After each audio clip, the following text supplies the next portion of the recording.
Welcome to the Doc G Show, a radio show cluster. Without further ado, critics have said he has the face for radio and a voice for silent films. Your host, Ben Doc G. Gordon. And we are on the air. Welcome to Doc G Show. I'm your host, Doc G. With me, as always, the one, the only, Mikey Maximus, the Furnicus. Say what? Jarrett. What is up, Doc G? How are you, sir? Woo! I'm good, Mike. I am good. Mike, I want to get right into it. Let's do it. I've got a little something for you. What do you got? Like yourself, and I think some folks out there, I find myself traveling down rabbit holes occasionally. You know? I often get stuck in one for like an hour or two, and I honestly don't even remember how I got there. You know? Like all of a sudden I'm just like, what? Yeah. Why am I looking up shrubbery? Why? When did that happen, you know? In fact, I bet you that's the way a lot of people feel when they listen to our show. What Yeah. the hell am I listening to? Why?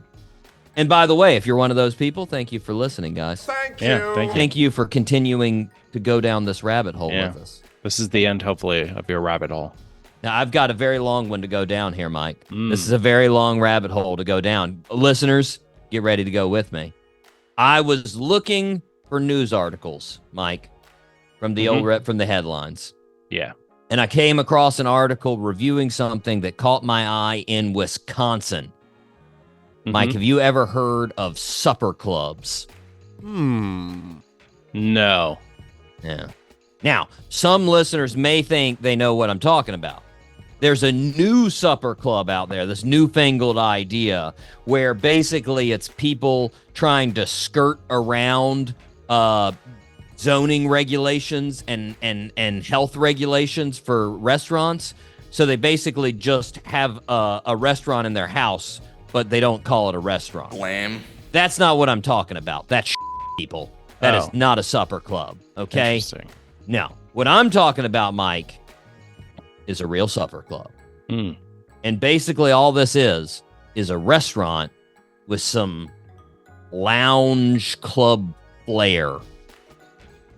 And the flair of these supper clubs, right out of the 1970s, Mike. Okay. Yeah. Yeah. Now, I did research, of course. I went down this rabbit hole, Mike. And it seems these establishments started during Prohibition. So the supper clubs started popping up in the 20s. But they really didn't hit their stride until after World War II. That's when they really got popular. Now, then by the looks of things, Mike, most of these supper clubs stopped evolving around 1972. And the reason they stopped evolving? Because apparently they got less and less popular when drinking and driving laws started popping up around the country. Oh, okay. So it's a place for you to eat and drink. And drink. It's Okay. a lounging club, my friend. I understand. And I do find that be amazing, the last straw for people. That they're like, you're telling me I can't get tanked and then drive home? I don't know. It doesn't really seem worth it anymore. Go somewhere else. But, Mike, the highest concentration of these supper clubs are in the Midwest. Yes! And Wisconsin, by far, the most. That's right. There are over 300 supper clubs in Wisconsin. Yeah. And Mike, I immediately was fascinated by these things. Listen to the names of some of these supper clubs. Cousin's Hideaway. No. It's a supper club. Hillside Fish House. Yeah. That's a little bit better. Lehman's Supper Club. Lehman's? All right. I like Lehman's. Northwood Supper Club. Wildcat Supper Club. And my personal favorite, the one that got me really interested, Mike, the Tally Ho Supper Club. Yeah. Yeah, Mike, I love the Tally Ho Supper Club. The Tally Ho Supper Club, I did some research, Mike, And first of all, they got me by their website. I went on their website. They're not out there making bold claims, Mike. You want to hear their slogan? Yeah, what's their slogan? Quote, "The best place to go is Tally Ho, the finest supper club in Hayward, Wisconsin." Mike, I did some investigating. It rhymes, that's good. They have that going for it. It rhymes, and they're not overselling it, Mike. Nah, not really. They're not over. I did some investigating. There's 2 other clubs in Hayward. So essentially they're saying we're better than 2 other places. Mm-hmm. Yeah. I can only imagine that sort of meeting with all the owners. Hey, should we say we're the best supper club in Wisconsin? Whoa! That is a bold statement there. We are not the Michael Jordan of supper clubs, okay? That is way too much. What do you got? Maybe like we're the best supper club in Northwest Wisconsin. Shut your face. There are some amazing clubs in Northwest Wisconsin. We can't do that.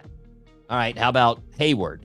All right, there's like 2 others, but I guess we can say we're better than them. That's going out on a limb there. I don't know.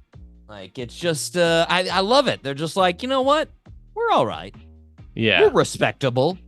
And Mike, talk about tantalizing. Every week, Tally Ho, you know what they've got on Saturdays? What? Prime rib. Sweet. Okay. All right. Prime rib I'll go Saturdays. check that out. That's right. So they have a menu online. They alternate. Yeah. They got a menu online. They've got their regulars, fish fry Fridays, prime rib Saturdays, and tell me this doesn't sound appealing, Mike. This is their Italian chicken salad. Italian seasoned chicken breast on top of a bed of greens with tomato, red onion, croutons, and Tom's Family Recipe Italian dressing. What? Tom brought his family recipe. Get the out of here, Mike. I adore Tom's Family's recipe. That is amazing. Mm-hmm. Say no more. Exactly, Mike. Now, you might be saying to yourself, are we going to take a trip to Hayward, Wisconsin just for a supper club? The answer would, of course, be no, Mike. I've got other things. I started investigating Hayward. Now, maybe before we go to the supper club, we go to, I don't know, the Freshwater Fishing Hall of Fame and Museum. Okay. I'm down with that. Yeah. Located in beautiful Hayward, Mike. Yes. Just this year, Bill Murphy was inducted into the Hall of Fame. I think we all know Bill. So true. Synonymous with big bass fishing in Southern California and his technique called the stitching method. We're all aware. Does he wear the T hat? Mike, I have no clue. Okay. I don't actually know who Bill Murphy is. I got But you know what? We can all celebrate his induction, Mike. We can learn together who Bill Murphy is at the Fishing Hall of Fame. Mm-hmm. Now, maybe that's not enough to sell you, Mike. Maybe you're like, that's not it. Well, I got something else for you. Hayward is also home to the Lumberjack Village mini golf course, Mike. Wow. Yes. They have a lot to do. Yeah, exactly. And this golf course, Mike, they are a proud recipient of a 4.6 out of 5-star rating on Google reviews. That's right, my friend. 4.6 out of 5. That's pretty good.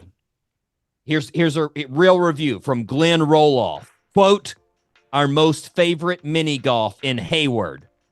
Large groups tend to golf here. Patience is required. Grandpa usually wins. Smiley face emoji. Yes. Now, Mike, after that review, I just wanted to check and make sure that there weren't like 45 mini golf courses in Hayward. And of course, I was correct. The Lumberjack Village mini golf course is the only course in Hayward. But nevertheless, Mike, Glenn's favorite course in Hayward is the Lumberjack Village mini golf course, okay? So true. So, Mike, I'm just saying, at the end of this rabbit hole sits a live podcast from the Tally Ho Supper Club in Hayward, Wisconsin. Let's go. Am I right? Let's do it. I'm down. And then after we finish, rousing 18 holes at the Lumberjack Village Mini Golf Course. Gosh. This show sponsored by Hayward, Wisconsin. Yes. Yes. Have you read? It was Bill Dance, by the way. That was the fisherman I was thinking of. Bill Dance. Tennessee hat. It was a T. I said T hat. T. Tennessee is a Tennessee hat. Do we know? Is he in the Hall of Fame? I mean, he should be. He's like literally the most famous like bass fisher. All right, we're bass fisherman. Another reason to go to Hayward, Mike. Top 3 at least. Another reason to go to Hayward. We are going to Hayward to celebrate Bill Dance, and Bill Murphy, and play the out of some golf. Yes, mini golf. Mike, are you ready to fire up this rabbit hole of a show? Let's fire up the show, Doc G. Woo! Mike, we have a fantastic show. We have the one and only Joanne Shaw Taylor, just a phenomenal songwriter and phenomenal guitarist. My goodness, just the fingers on the fretboard. She can go. She's been playing since she was, I don't know, 12, 13, I think. Wow. Somewhere around there, ballpark. She's got a new album. Can't wait to talk to her, but first we need to start where we start. Birthday suit. Happy birthday, Mr. President. Mike, you're 34 out of 57. I did a little supporting of you the last 2 times. You got Appreciate 3 it. out of 3 the last 2 times. I thought it was necessary. Thank you. I could feel the listeners getting depressed. Yeah. You know, you got that 0 out of 3 and they were like, what are we doing with our lives? We should probably not even listen anymore. I'm asking myself the same thing, Doc G. 0 for 3. Come on, man. I had to skew the numbers a little bit. I have a community college degree over here, man. Exactly. I should know things. But no cheating. There was no cheating, guys. No cheating. It was a little. That 0 for 3 was a real score. A real score. Mike, I think you've got this first one. I'm pretty sure. All right. Born on June 12th, 1990 in Los Angeles, California, our birthday suit wearer loved playing basketball growing up, as did his brothers. He has 2 brothers, Justin and Aaron, who play in the NBA. Our birthday suit wearer was the 2008 Gatorade Player of the Year and was invited to the McDonald's All-American game. He ended up going to UCLA for college. After his freshman year, he left for the NBA. He was drafted 17th overall by the Philadelphia 76ers. After 4 years, he was traded to the New Orleans Pelicans. He was there until 2020 when he was traded to the Bucks. And then in 2023, he was traded to the Celtics. Since being in the league, he has been a 6-time All-Defensive Team champion, a 2-time All-Star. He won a gold medal in 2020 Olympics and an NBA champion with the Milwaukee Bucks. He's currently in the finals with the Boston Celtics as a starter. Name that birthday suit wearer.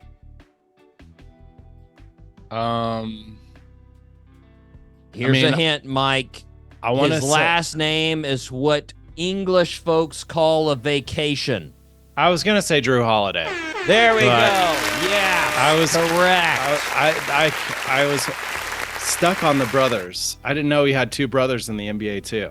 He has 2 brothers. Yes, wow. Aaron and Justin Holiday, who do not play nearly as much as him, and some would say are not as talented as him. But they did make it to the NBA. So they are more talented than like 99.9999999% of the population. So, kudos to that family for being extremely athletic. For sure. The opposite of my family. Okay. So, let's see. Turning the big 3-4, Mike. Wow. Mm-hmm. Drew's old, man. He's old. Such an interesting name, too. J-R-U-E. Mm-hmm. Drew. I always get it basically comes out sounding like Drew for most people, but I get thrown off when I see it. I just try to overpronounce the J, and I'm like, yeah, he probably gets a lot of. He probably gets J-Roo. Maybe. I think you should switch it to J-Roo. That sounds pretty good. I like that. J-Roo. Mm-hmm. J-Ray. How about J-Ray? pretty good. Anyways, he's 34, Mike. 34, could win another championship. Looks like he's going to win another championship. I think they're going to win. They seem well on their way. Sweep. They seem well on their way. I don't think it's going to be a sweep. I'm going to go ahead. I was looking back, man. They haven't beaten Dallas has not beaten the Celtics like once since I think 2022. I think. Well, they're playing tonight, Mike. So I'm going to go ahead out on a limb and say no sweep. I'm putting money down on it, Mike. If they sweep, I will give you $50. All right, I'll take it. You don't have to give me $50 if they don't sweep. This is Okay. this is a win-win for you, Mike. All right, awesome. Listeners, you do not get $50. Okay, Mike, are you ready? Rip some headlines here. Let's rip some headlines, Doc G. It's now time for Rip from the Headlines. Mike, little story out of People Magazine. Woohoo! It's our Trusted go-to source. Exactly. Brandon Garrett. He was driving in Oregon to meet his family for a camping weekend with his 4 dogs when he lost control of his truck and went over an embankment and crashed into a stream, Mike. His family was concerned when he didn't show up to the camping site. However, the article says one of the dogs reached hero status after it ran 4 miles to alert its owner's family of the trouble, according to police, Mike. Jeez. Yeah. So first off, kudos to that dog. Yeah, for sure. But a couple of things on this story, Mike. First of all, what's wrong with the other 3 dogs? One dog's like, "Come on, everybody, our owner's in trouble," and they're like, "Yeah, oof. How far is that camp? Yeah, we're not going. If he dies, we can eat his corpse, so that'll be fine. We'll be here for a while." Like, I mean, feel like we should probably scorn the other dogs a little bit. Second, can we really say that dog was trying to help the owner? Nope.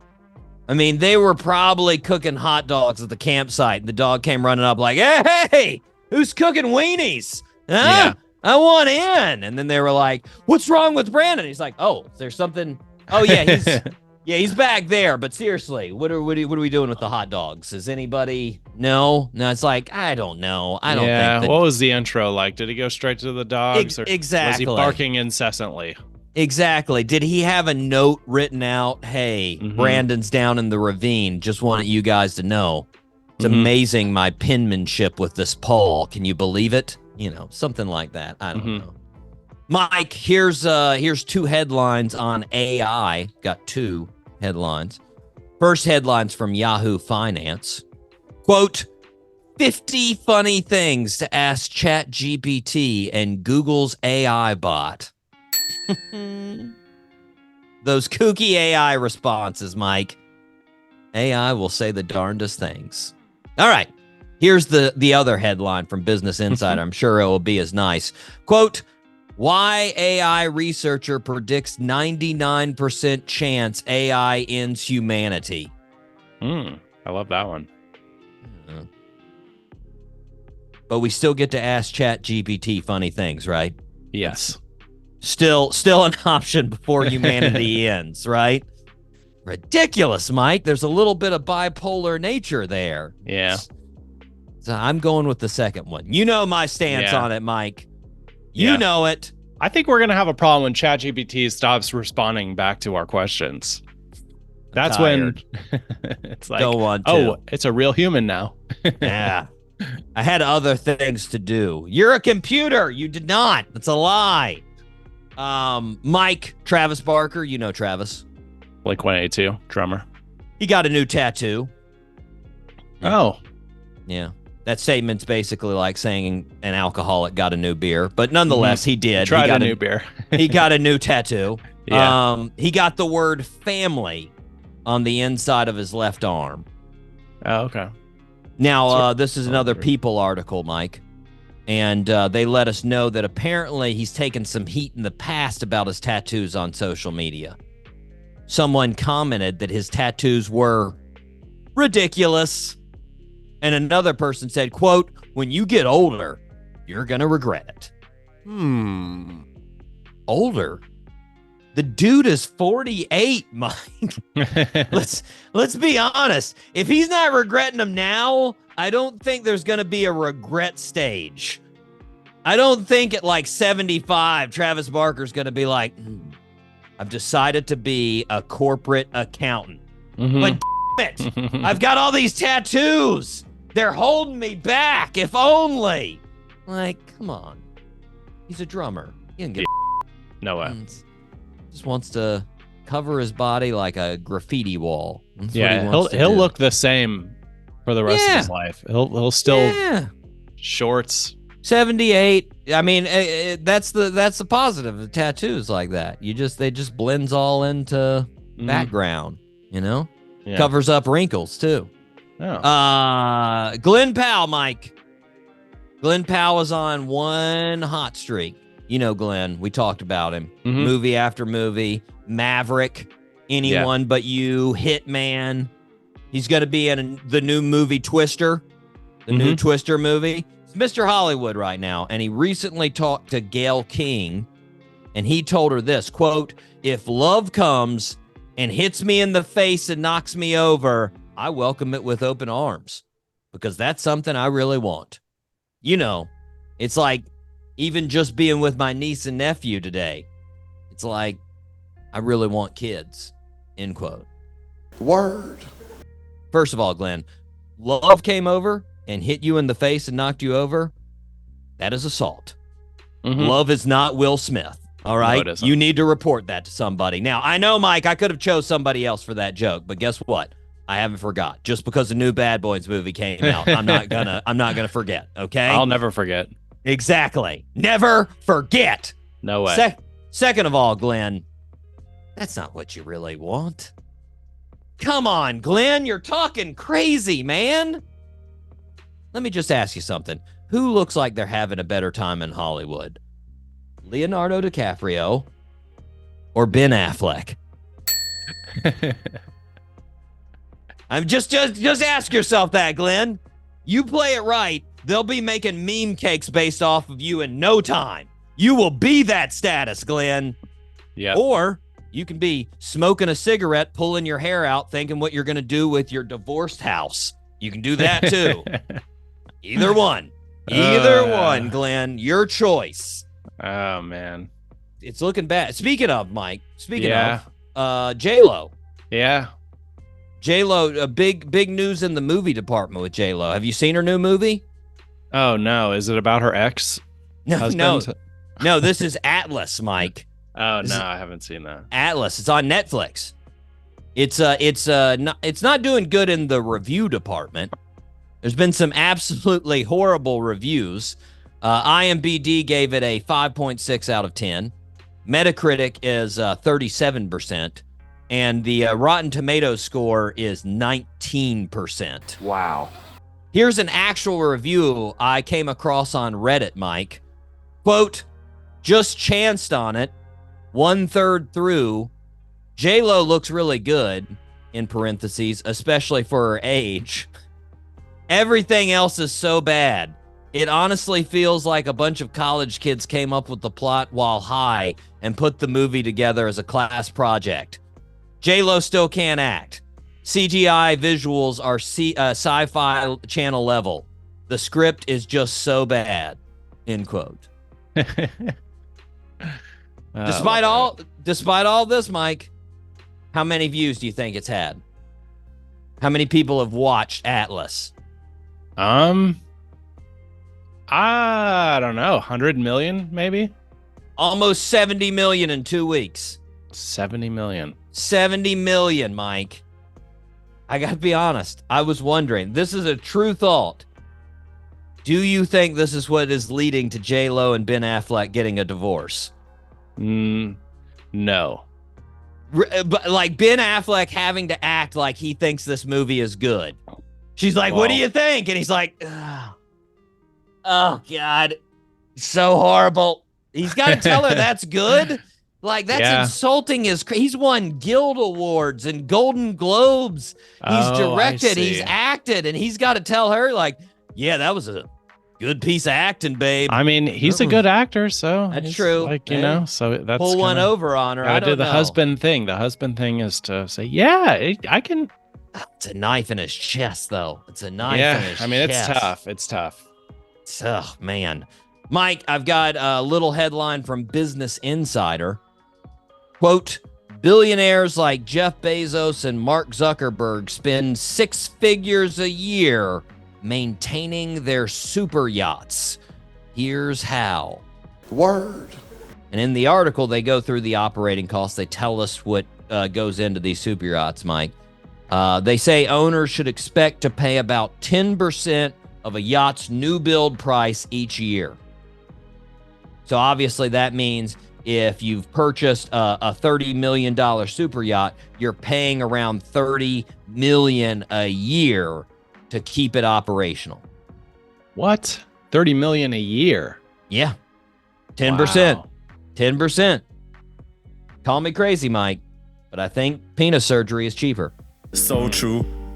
Given the option, I might just do that if I'm Jeff Bezos. Just maybe put a couple socks down there. I don't know. Nothing wrong with that. Not worth $30 million. No way. That's yikes. 30 Yeah. a year just to keep that thing afloat.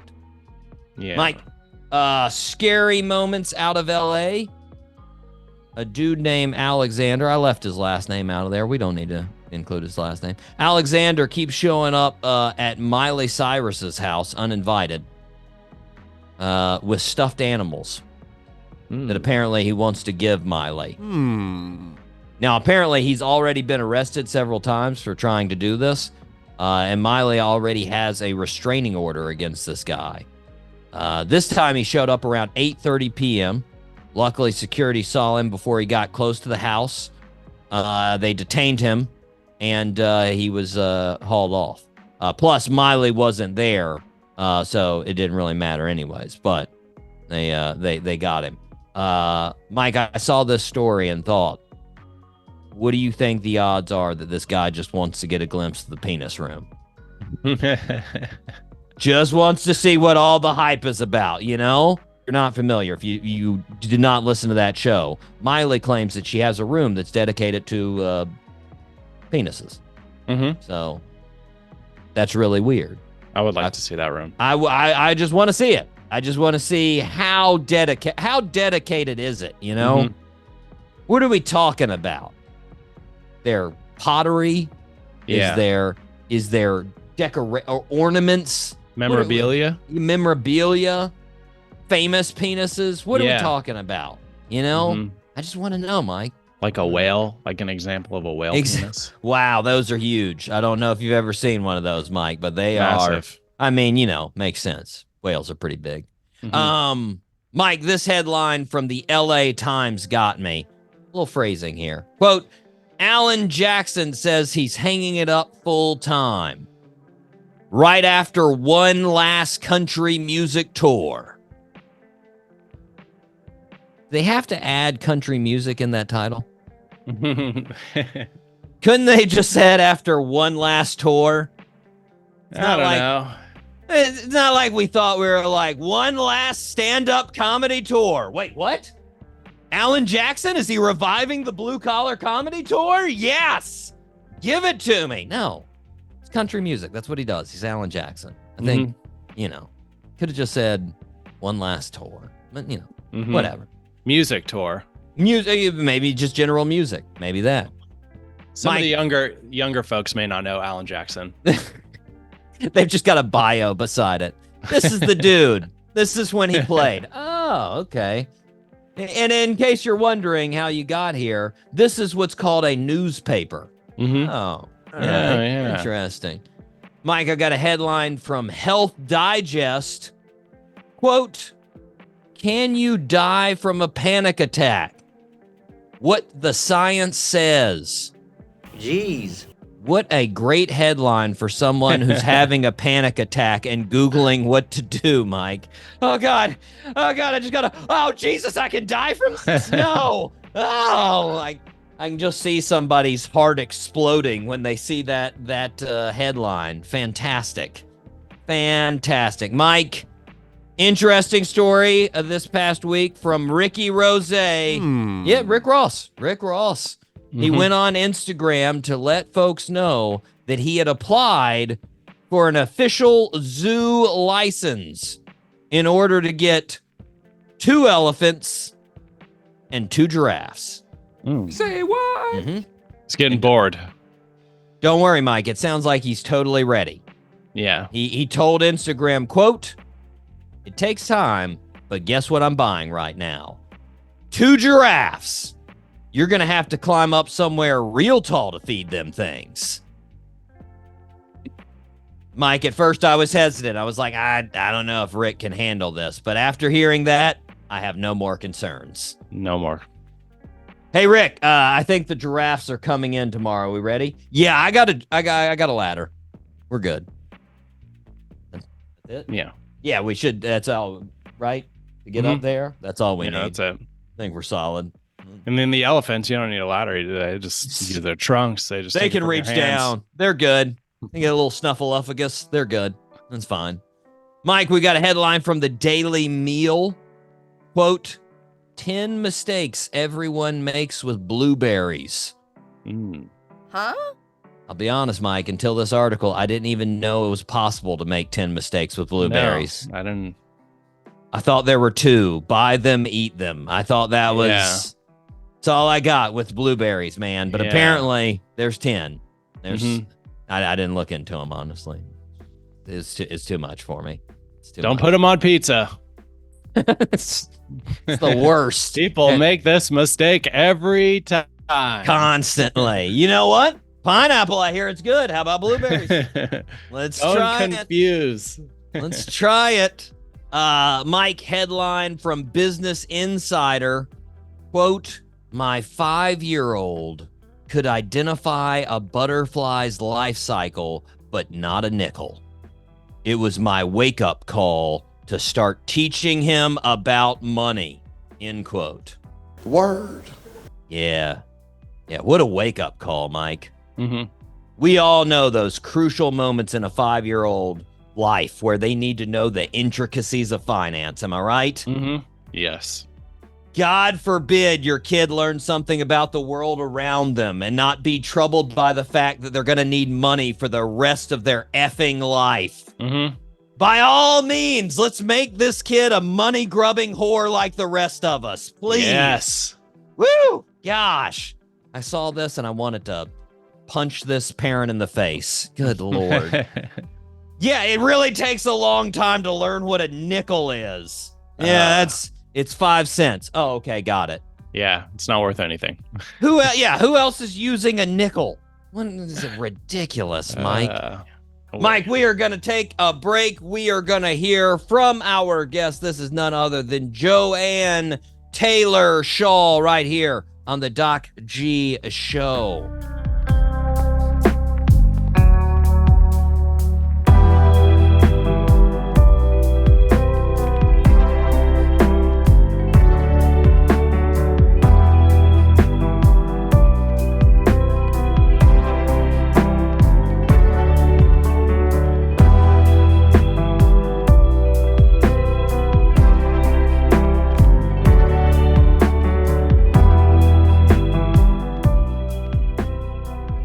And we are back here on the Doc G Show. Spinnaker Radio, WSKR-LP 95.5 FM in Jacksonville, Florida.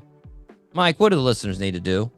Well, Doc G, if the listeners feel like this show is a positive way to waste their time, they should please subscribe on everywhere. Apple Podcasts, Spotify, we're on YouTube, SoundCloud, wherever you consume your podcasts. It is a cost-effective way to support the show. And if the listeners are feeling extra generous, they should leave us a 5-star review on everything. Amen. Thumbs up. Mike, big thumbs up. Big thumbs up. We need to thank the regular listeners. We do. We need to thank the regular listeners. Here we go. 5-star listens. Shout out.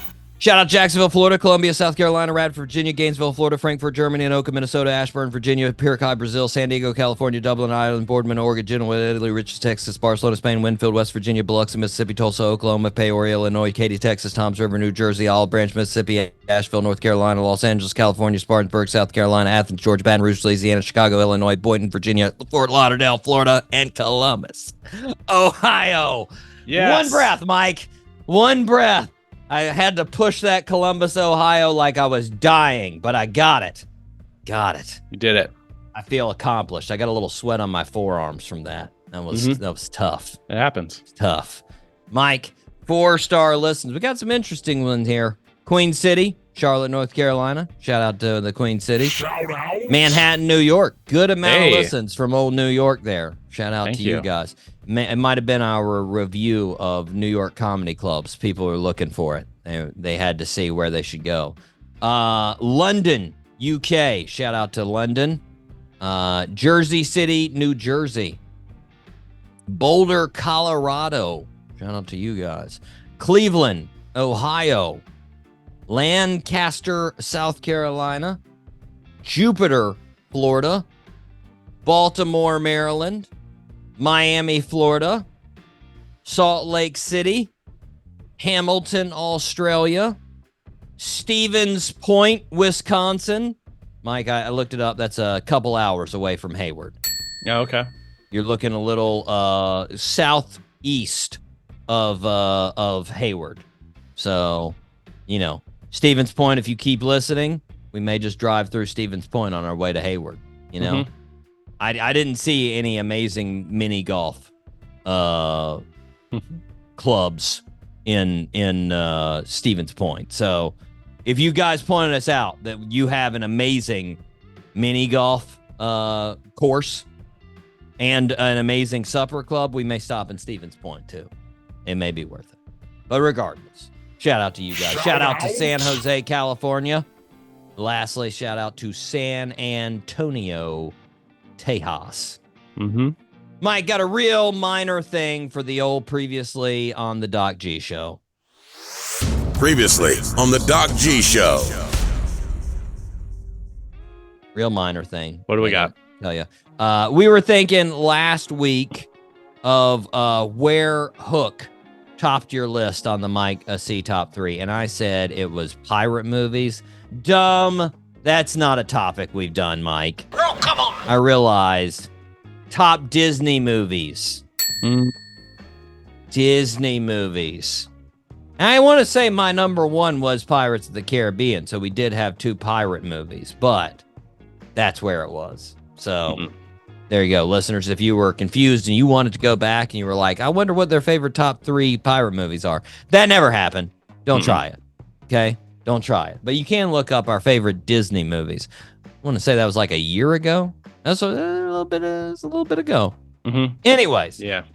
Anyways, Mike, we need to take a break. We are going to be right back with none other than Joanne Taylor Shaw right here on the Doc G Show.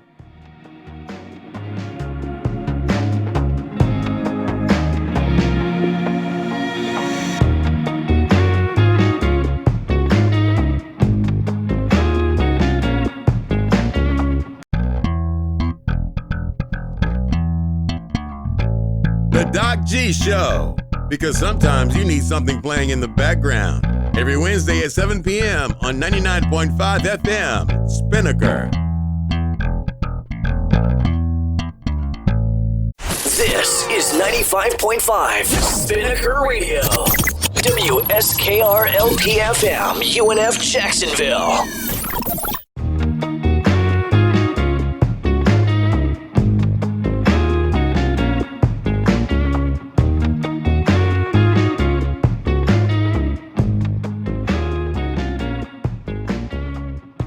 Welcome back to the show, everybody. We are super happy to be welcoming amazing guitarist and a fantastic songwriter who just released her newest album, Heavy Soul, Miss Joanne Shaw Taylor. Joanne, how are you? I'm good, love. Thank you so much for having me on the show. For sure. Well, since your guest is with you, I've got a very important question. You are going to Europe for a couple of festivals here at the end of June. Does Hank get to do international travel?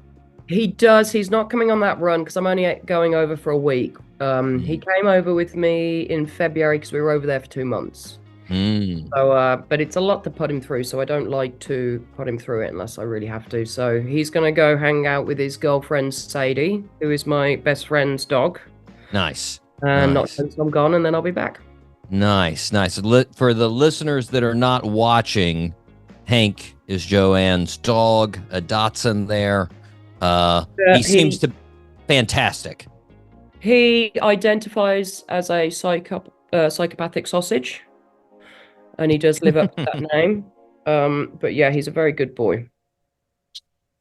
You've had him for a little bit over a year, I think.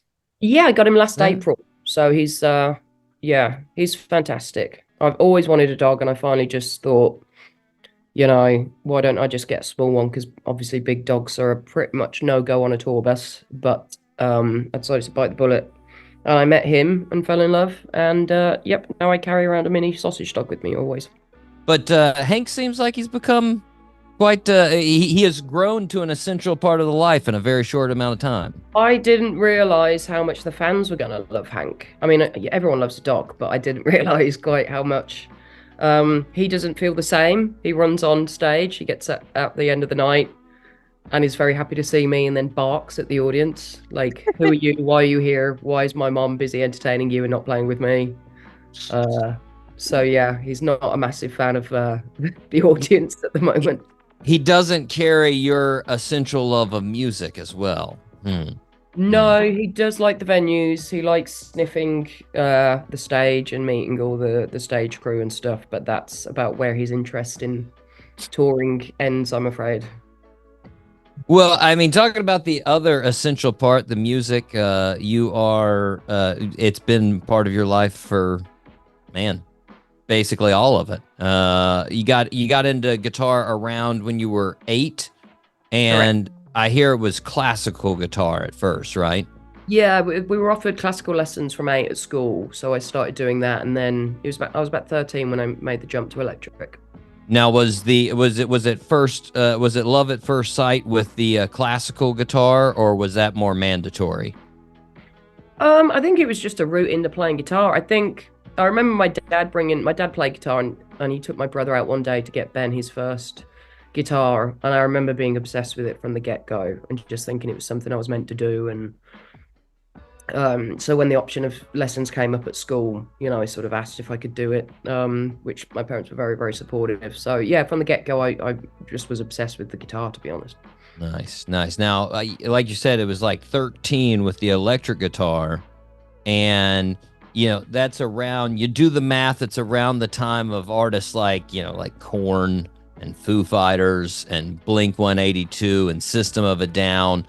But I don't hear anything about those artists. I always hear you bring up Stevie Ray Vaughan. So how do you get into Stevie at that time? I mean, through my dad. My dad was a massive blues fan and was the kind of typical kid that grew up in the 60s watching, Hendrix, On Top of the Pops, and the Stones bring over Howlin' Wolf.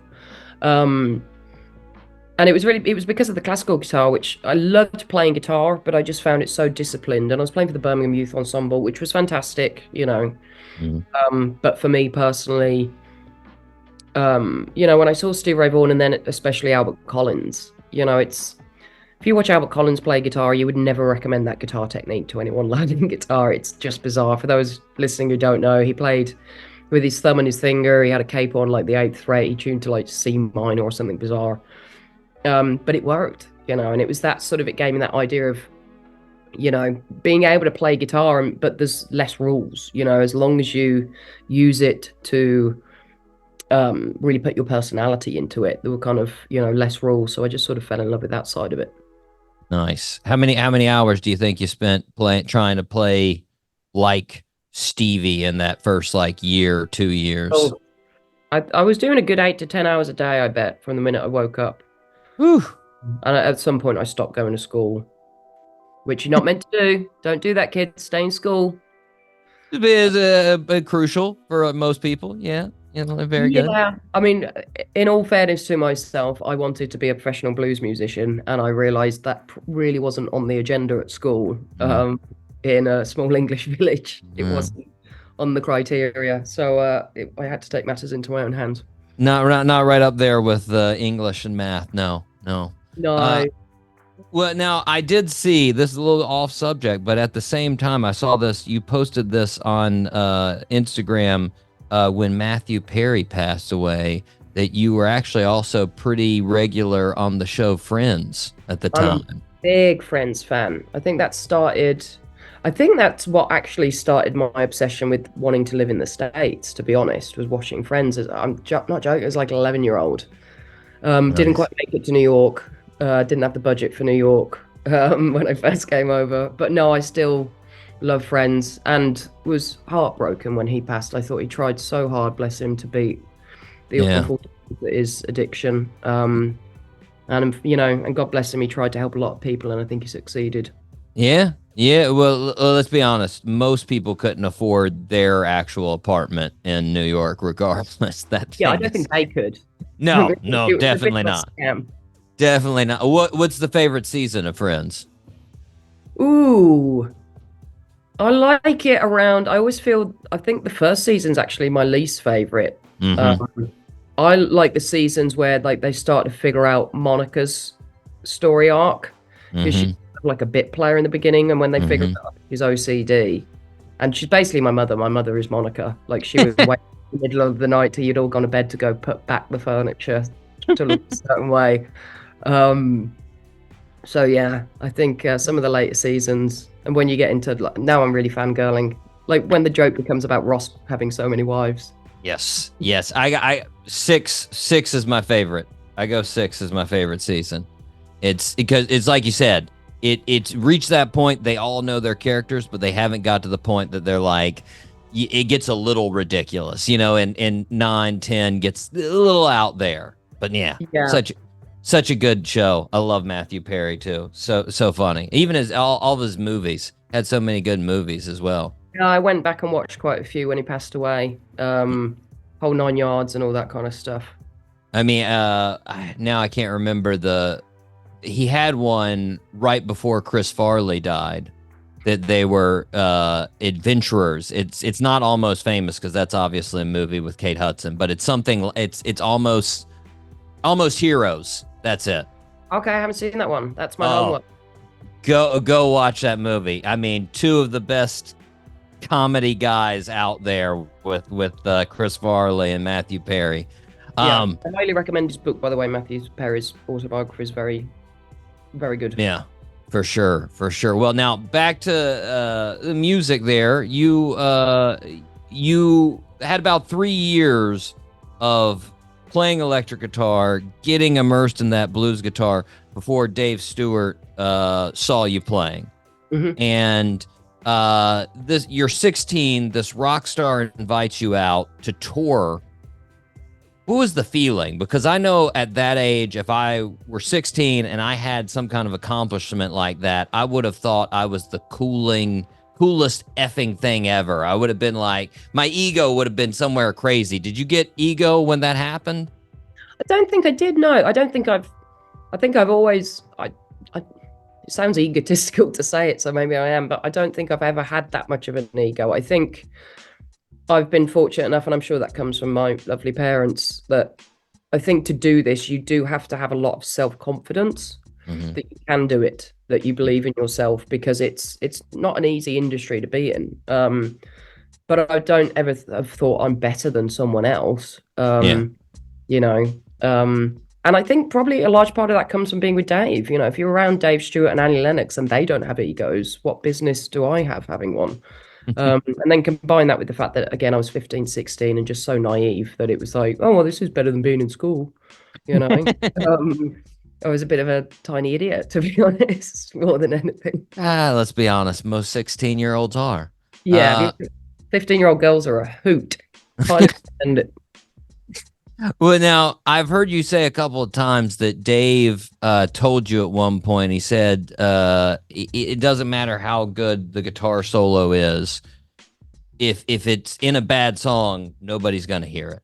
Yeah, I think he was very, very important to me that, I just wanted to play guitar and I was kind of singing at the time, but I think Dave really saw something in me that was more than just a guitar player. Well, he basically told me that he thought I had a voice, and not just a vocal voice, a voice to write, which obviously he's a stupendous songwriter. So that was a lovely compliment that he saw that. And I think he took me for a drive. He had this crazy little old Mini, which is, for you Americans, it's basically like a baked bean tin with wheels. He took me for a drive around London and asked me to bring my 3 favorite albums, which I don't know what I took. I think Albert King Blues Power and BB King Live at the Regal, whatever. We listened to him and he said these are all really, really great albums, but they're very blues specific. And he said, what everyone's favorite guitar solo is when it gets voted in guitar polls? And I said no, and he said it's Hotel California, because it's a great, great song and everyone's heard it. And yeah, just basically, no, Eric Johnson, White Cliffs of Dover is a fantastic guitar solo, but most people don't listen to Eric Johnson. I mean, he's a massive artist, but yeah, he's not in everyone's record collection. It's not Fleetwood Mac Room, So yeah, that was kind of, very beneficial education, to be honest. Yeah. I mean, do you approach most of your albums? I mean, is that sort of there as a cornerstone whenever you're making an album? Are you thinking like, okay, how am I making the good song? Yeah, I mean, for me, that definitely set me on I will say, the thing I love most is I consider myself a songwriter that sings and plays guitar. So, I mean, for me, making an album is all about what are the best songs that I've written for this. And then the challenge is, does it need a guitar solo? And if so, my challenge is to write a solo that, when you hear it goes, that deserves to be in this song. It's not just, oh, let's put in a 4-minute guitar solo. You've got to kind of warrant it being there to the story arc of the song, to be honest. Yeah. Yeah. Well, right around your first album, right after your first album, you did make it that goal of coming to the States. And like you said, you didn't make it to New York. You made it to Detroit, which Detroit, New York, is right after a recession. You came to New York or Detroit 2009, when like everybody else is moving out of the city. But I'm guessing you liked it. You were there for 13 years. I loved it. I still love Detroit. I still consider myself a Michigander. I think Michigan is the most underrated state in the country, to be honest. It's absolutely stunning. But yeah, I mean, one, I could afford it. I could get a place downtown for $400 because, there was a high chance I was probably going to get shot. I live with 3 big burly dudes, so it was all right. But yeah, I just fell in love with the place. It reminded me of where I come from, to be honest. It reminded me of a really good working class town. Where I'm from in the UK, Robert Plant's from, and John Bonham, and most of Deep Purple, and Black Sabbath, and Slade, and Judas Priest. And, there's something about those industrial working class towns that when you get hit hard, one, you develop a really good sense of humor. And 2, you look for creative outlets. Detroit obviously has an amazing music heritage to it, and some brilliant characters, Yeah. And just honest to goodness, true people, not, the nonsense in Detroit. They see through it. Well, I'm guessing you moved to Nashville for the music. I'm guessing the music opportunities, just easier to do things. Yeah, and it was time personally. I had an amazing social network in Detroit from day one. There was about 10 of us, married couples, most of them. But, they'd one moved to West Virginia because of the girls' schools and, people's lives change. Moved up north. So no one was kind of really in the city anymore from my core group. And yes, my management's in Nashville. It's basically the hub of the music industry. Joe's here. He lives the street over from me. So we're able to look after each other's houses when we're on the road. Well, I mean, fast forward for that, your 7th album, the blues album, it was released on Joe's record label. Now, you've known Joe for a lot longer than that album, though. How long have you known Joe? I met Joe in 2008, I believe. Man. So now, what made you initially decide though to go with his record label as far as releasing the last 3 albums? I mean, to be honest, it was just fate, timing, whatever you want to call it. COVID happened, and me and Joe were, obviously he's my best friend. We're both off the road. We're FaceTiming every other night because it's the first time either of us have just sat in our own houses with ourselves. And I had the idea, I'd always wanted to do a blues covers album. Again, going back to the fact that, I'm a blues guitarist, but I've always said I can't write blues songs. Blues songs are usually about a hook, and I'm useless at that. So I'd always wanted to do a blues covers album and do a more traditional blues album. I was talking to him about it. He was giving me song suggestions, and it was like, Joe, you're already producing this via text message. Why don't I come down there? We can hang out in person, make an album, and just pass the time through COVID, till we can tour. And then obviously Roy, Joe's manager, said, look, if you're doing this with him, I'd like to put it out on our label. I was ready to move on from Sony at the time, so that worked out great. I've known Joe and Roy for 15 years. Who doesn't want to work with their best friends? They obviously know what they're doing in the industry. So it all just came together really beautifully. And yeah, here we are a couple albums later, making albums I love to make and working with 2 guys who I love and adore and look after me. Yeah. Well, now you don't seem to be nearly the gear fanatic that Joe is. Yeah, well, I don't have to be because my best friend's a gear fanatic and I have the door codes to his houses. So, how is it wild for a guitarist like yourself to see this dude's collection? I mean, it still seems insane. The thing that gets me about Joe, because I know he gets flack online for being such a big collector, which I'm like, well, he plays them. There are bigger guitar collectors in the world than him, and it's a couple of billionaires who got their money from finance who don't play guitar. Yeah. His favorite show is Antiques Roadshow. His house is, and it's not just guitars, there's signs. He's got the Manny's sign. He's got the original poster from Gibson for something. And he can tell you exactly where he got it from, the story behind it, everything, the catalogs. He's an antique collector. Mm-hmm. He likes buying guitars off people that can show him the photo of their dad playing it in his band in the 1940s. And, and he wants the photo as much as he wants the guitar. It's slightly annoying when, I find a guitar that I might purchase and I send him a photo and he's like, oh, it's too much money. It's this, it's that. The knobs are this. A guy called Dave in a Kalamazoo made the scratch plate, and he knows too much. It's annoying. Is what I'm trying to say. That he's annoying. Did you see the we had him on just a couple of weeks ago on the show. Did you see that ridiculous Martin he got, the triple O? I did. Is this the signature model one? Yeah. I did see it because I had to go around his apartment yesterday and get the neck prototype for him because he left it there. Oh, thanks, making an appearance. Thanks. One had the audacity to sneeze, and now he's upset about it. I'll go get him. Well, now let's talk about the newest album there. On your last album, Nobody's Fool, you had some collaborations on there, and you had Carmen Vanderberg on the album on Figure It Out. Mm-hmm. And on the new album, you have a song that you co-wrote with Carmen. Obviously, she's one of the best guitarists out there. I mean, she's fantastic. And funny story, the reason I know Carmen is because when I was 16, I kind of moved in with Dave Stewart and his wife on the weekends because I was moved down to London to be on the label. And obviously I was 16, so they were both like, hey, you need to come to the house on a weekend and on a Wednesday, like, so we can make sure you're eating properly. And but Dave's youngest son, Django, was 14 at the time, 13. And his best friend was a girl called Carmen. So on the weekends, Dave and Nush could go for dinner, and I was 16, so I was legally old enough to look after them, which meant that we ate too much ice cream and watched horror films. But I'm technically Carmen Vandenberg's first babysitter. But now, was she already into guitar then, or no? I think at that point she was just getting into it, but not particularly. I don't remember it being anything we actually ever discussed. And then kind of we kept tabs on each other, and some years later managed to meet up again in London. So I always say she's my little sister. So I love working with her, and I'm so glad she could be on Figure It Out. I thought that solo was just ridiculous. I could never have, talking about a solo that deserves to be in a song, it's so bizarre, that solo. Yeah. It's good. It's really good.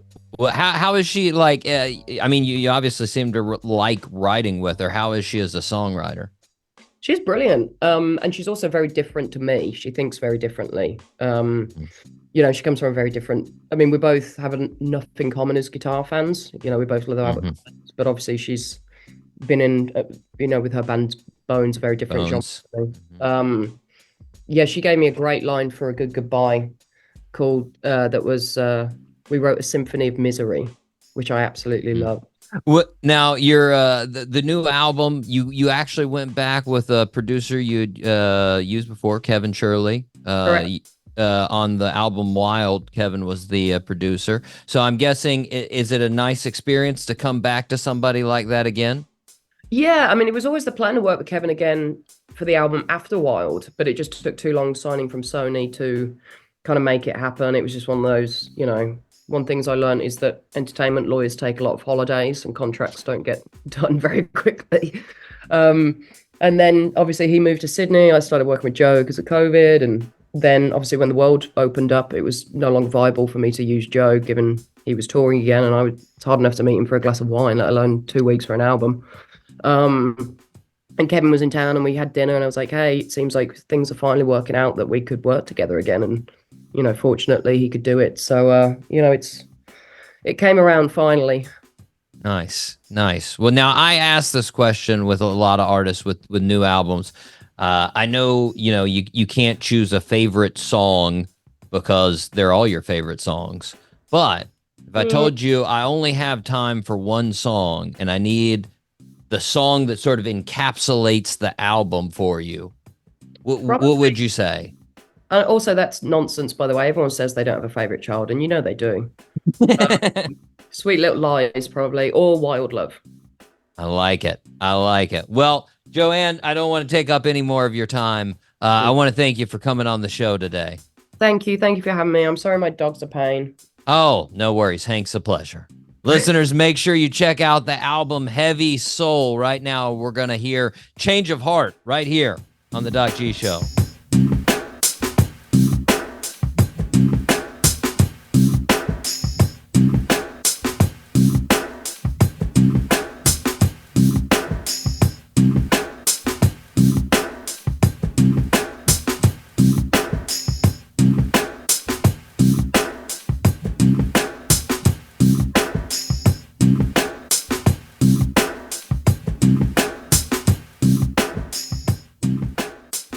And we are back here on the Doc G Show. You just heard Joanne Taylor Shaw. My goodness, Mike. Fantastic. New album. Getting out there on the road. Hank the Wiener Dog, Mike. That's her dog. Woohoo! He looks a little rambunctious. I give that to his age because he's only like a year. Yeah, as most wiener dogs are also just rambunctious. They are rambunctious, I don't know if I could handle it. That guy running all around. I mean, he's very cute, but I feel like I would come back in the room and he would have destroyed it. And I'd be like, Hank, what is your deal, man? Too much. He was causing all kinds of shenanigans during that interview. So, but the people love him. He is a fan favorite on her social medias. Hank takes up more. I feel like if I were her, I would actually probably stop putting him on there just for the fact that it seems like nobody wants to talk about her music anymore. They're just like, and what about your dog? Tell us more about that dog. Girl, come on. I've got music, you turds. Listen to it. Anyways, Mike, we need to move on. We need to move on to, of course, the fastest growing segment in the world. Mike C. Top 3. That's correct. Now, Mike, you gave a broad topic. This is your favorite 3 houses or dwellings in movies. Favorite 3 that you would want to live in movies. Yes. Mike, do you want to do honorable mentions first, or are we going through the top 3?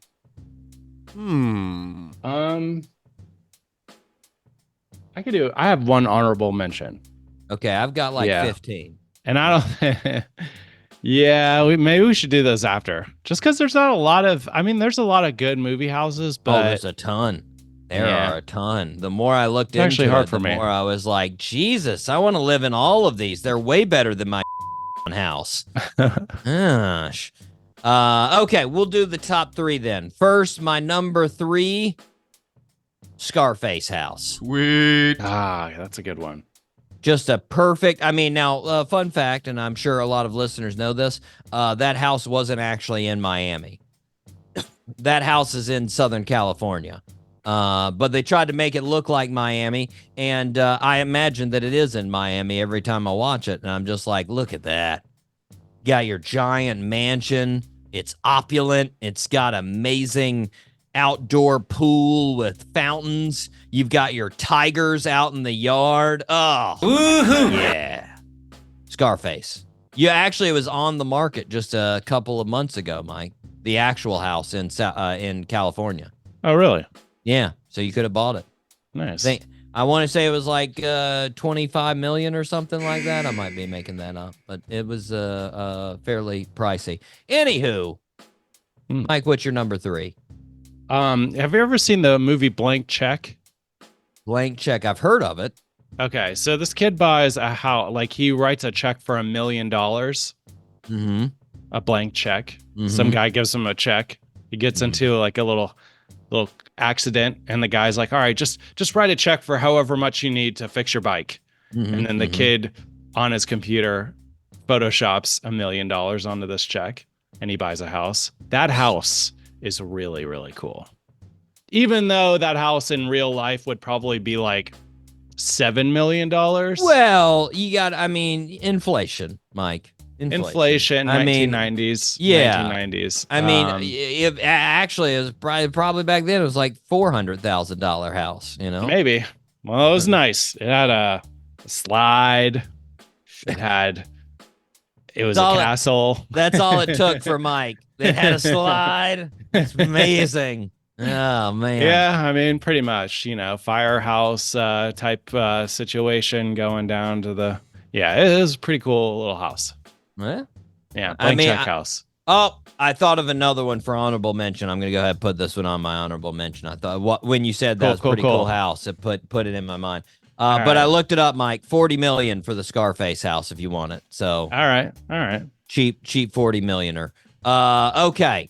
Just one Jeff Bezos boat payment. Yeah, exactly. Exactly. Number 2 on my list, Mike. This one you're probably not familiar with, but it's in the old rom-com. Something's Gotta Give. That's right. You ever watch Something's Gotta Give? Yeah, that's the one with Matthew Diane McConaughey? No. Diane Keaton and Jack Nicholson. Oh, okay. Yeah. Not Nicholson, Jack Nicholas. No, Jack Nicholson. Jesus, I always get their names confused. Girl, come on. Something's Gotta Give, though. It's a beach house in the Hamptons. And oh my gosh, it's a massive layout, and it's all airy, and it's just like, oh man, I am not a retired dude, but I would love to be a retired dude in that house. My God, that's a cool house. So that's my number 2. All right. Number 2. Beach house in the Hamptons. Can't beat it. Beach house in the Hamptons. Number 2 for you, Mike. Yeah, definitely Tony Stark's house in Iron Man 1. I thought you were going to say Tony Montana. I was like, Mike, that's my number 3. I already said it. Scarface. Come on, man. Yeah, that's a nice house. That is definitely a nice house. Yeah. Pretty it's cool. Sick. Yeah. Living on a mountain. Yes. Beautiful. My number 1 house, Mike. Number 1 house. Ferris Bueller's Day Off. Not Ferris's house. His friend's dad's house? His friend's dad's house. Oh, yeah, that was a nice house. He lives like it. It's like in a glass warehouse in the middle of the forest, and there's just Ferraris parked inside. It's awesome. It's like a Frank Lloyd Wright house. You know that? It's that guy? so modern, and it's so just like built in. And I'm just like I mean, just imagine in the 80s when that movie came out, you're like, what is this? The future? What the is that? What are they living in? Like, it's just so cool, man. I would so live in there. Yeah, he's having his existential crisis when he calls him on the phone. He's like, "What is it, Ferris?" And I'm just like, "You're living in an awesome house. Stop being depressed. It's awesome. What's going on, man?" But yeah, that's my number one house. It's just always been. I mean, it's so cool too because it doesn't even look like Chicago. You're just like, is he living in some kind of rainforest, some temperate rainforest? This is dope, man. I want to look this up. Yeah, it's a cool Well, house. not right now, but I mean, I'm going to look it up right now, but I'm going to look this up. What's your number one, Mike? My number one is, and this one's close to my heart, Doc G. Okay. All right. Swiss Family Robinson Treehouse. I mean, I would love to live in that treehouse, but I feel like there might be some things missing, you know? Like, I feel like some amenities might be missing. Yeah. In real life, I'm just saying. It's really cool. It's really cool. But, I mean, how long have you been aiming to live in that treehouse? I mean, when I was a little kid and I watched Swiss Family Robinson, I was like, that is pretty cool. They're on an island. They got tigers and llamas. Well, I don't know if there was a llama in there, but they had some cool animals. We can throw in. There was a llama, sure. There's probably a llama in there. It was just looks like a cool setup. And then you go to the Disney World, and then they have the Swiss Family Robinson like walkthrough of the house, and you're like, yeah, I could live here in Disney World and on an island. Yeah, amen. That goes along with one of my honorable mentions, Mike. One of my honorable mentions, the treehouse town in Robin Hood. Yeah. You remember that, where they made the whole, like, the treehouse village when they moved to Sherwood Forest? The Kevin Costner? Yeah. Oh, man, I need to rewatch that movie. No. Yeah, I don't remember that. They all lived in the trees because then when the Norsemen come, the crazy Viking Celtic people come, the guy's like, to the trees, and they all run up into their little tree huts, and I'm like, oh wow, that's so cool. Like, yeah. It's now, obviously, like I was just saying, Mike, if I actually stayed there, I was like, I'm gonna need some heating. It's cold as forest. I'm gonna need some central heating and air in this treehouse village. Yeah. But still, it's very cool. I thought about that with the Swiss Family Robinson, but it's temperate. Well, yeah, climate. You're in tropical areas. You don't need it. You don't need any heating, and I mean, air. You might need some AC, but you'll adapt. Yeah. Mike, my next honorable mention: The Apartment in Big with Tom Hanks. Oh, good one. Yeah. That's what reminded me when you did a Blank Check. I was like, oh, when you're a kid and you get awesome things, because The Apartment in Big, you're just like, he's got a basketball court in his house. He's got a trampoline in his house. And he's in New York City. I was about to say, and it's in New York, which now that apartment would literally be like $47,000 a month or more, probably. Oh, man. Very cool. Very cool.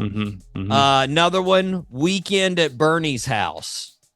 If you ever watch the movie Weekend at Bernie's, it's just a cool beach house. It's super modern looking on the outside. It looks like some kind of sort of like army barrack, but then inside you're just like, oh man, 80s beach house. Love it. It's very nice. Very nice. This one, Mike, you might remember, Glass Onion House. It's just a very cool house from Glass Onion, the movie there. Yeah. With Kate Hudson and all of those, the secret Glass Onion. Never watched it. You didn't? I thought you did. Oh, okay. Glass Onion? No. Yeah. Then next on my list, Golden Girls house. Oh, okay. Maybe not so much like the actual inside pictures that they show, but whenever they just showed the outside, I was just like, that looks so dope. It just looks like an awesome Florida house. I'd love to live with those old bras. Oh, is that where that show was based? Supposed to be based in Florida, but actually the actual picture is in California. Sort of like Scarface, but it's supposed to be in Florida. It's supposed to be in Miami, just like Scarface. Mike, then next on my list, Mrs. Doubtfire house. Yeah, it's a good house. The family's house, of course, not Robin Williams apartment, but the family's house. That's just a pretty dope, straight up San Francisco house. It's nice. Yeah. What goes along with that, Mike? Fresh Prince of Bel-Air house. Yeah. Oh, that was a good one. It's a pretty awesome one. I'm big into the kitchen area. The kitchen area just looks dope. And then their backyard, I'm like, that's nice. I like that. That's good stuff. And then lastly, Batman's mansion. Yeah. You know, Bruce Wayne. Bruce Wayne's mansion just looks dope, man. Just looks dope. But there's like 700 others that I could have put on the old honorable mentions, Mike. There's just so many places that are much, much better than where I actually live. Yeah. Mike. Yeah. We have got 2 birthday. Oh, wait, before we go on, what do you got for next week? What are you thinking? What about top 3 Michael Jackson songs? Say what? Okay. Yeah. All right. I'm not going to argue with that one. That one sounds good from the top, Mike. Cool. I'm going to go deep cut. I'm going to go something All right. I'm betting people aren't thinking Me too. for number 1. It's, but there will definitely be at least one that people are thinking on my top 3.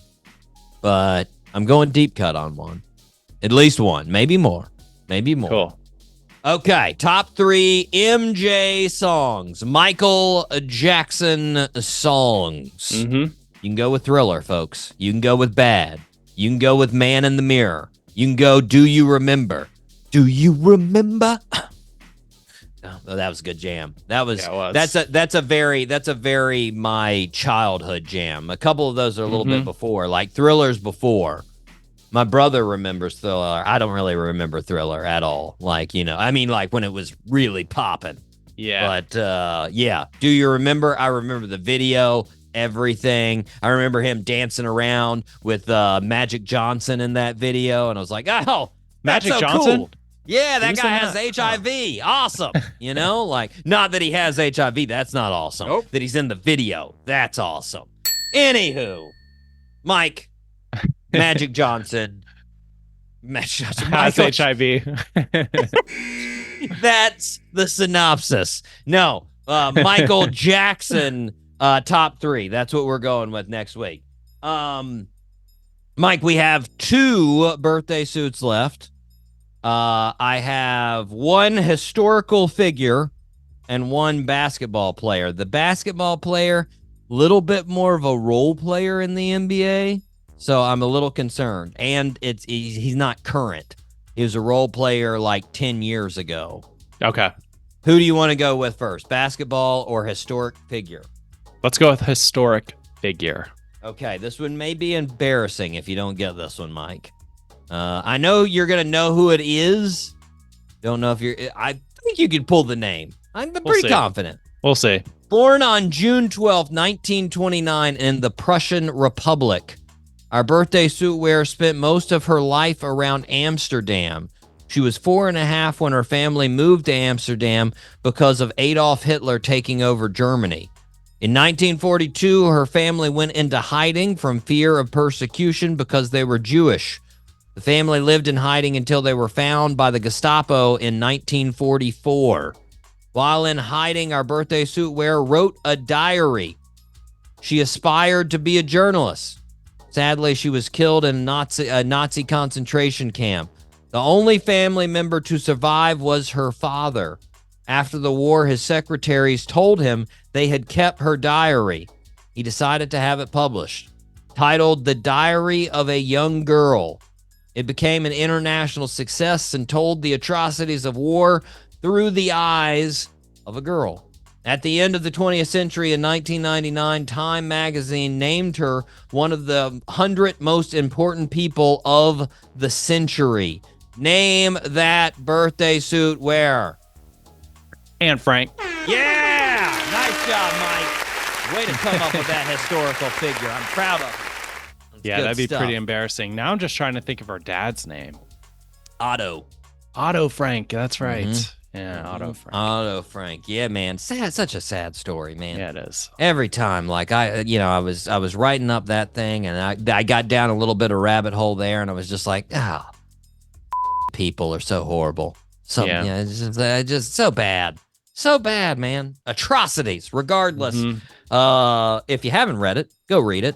It's an important piece of history, folks. And she would have been 95 would have been her, which she could have obviously lived to. Yeah. So R.I.P. Anne Frank. R.I.P. Mike, this one I'm a little concerned with too. Like I said, I don't know. Not nearly as historic as Anne Frank. He played a big role in my youth growing up. I wanted to be him when he was at UNC. So here we go. Born in Shreveport, Louisiana on June 12, 1976. Our birthday suit wearer loved basketball growing up. When he was young, his parents moved to Charlotte, North Carolina. High school, he averaged 27 points, 13 rebounds. He ended up going to UNC. He was awarded the Naismith Player of the Year and the Wooden Award for Best Player in the NCAA his junior year. When he was at UNC, he played all 3 years with none other than Mr. Vinsanity, Vince Carter. He was drafted 17th overall by the Golden State Warriors. In 2003, he was traded to the Dallas Mavericks. Then in 2004, he was traded to the Washington Wizards. He played for 7 seasons with the Wizards and then was traded to the Cleveland Cavaliers for 2 years. Then he played 1 season for the Los Angeles Lakers and 1 season for the Los Angeles Clippers. He retired in 2014. He was the 6th man of the year in 2004, and he was an all-star in 2005 and 2008. In his career, he scored over 20,000 points. Name that birthday suit wearer. He played for the Wizards. Played for the Wizards for the longest. Yeah, that was his longest stint there. I'm going to give you his initials. AJ. Yeah, I don't think I was concerned. Let's see if you've heard the name. Antoine Jameson. Yeah, no. Wouldn't have done that. No.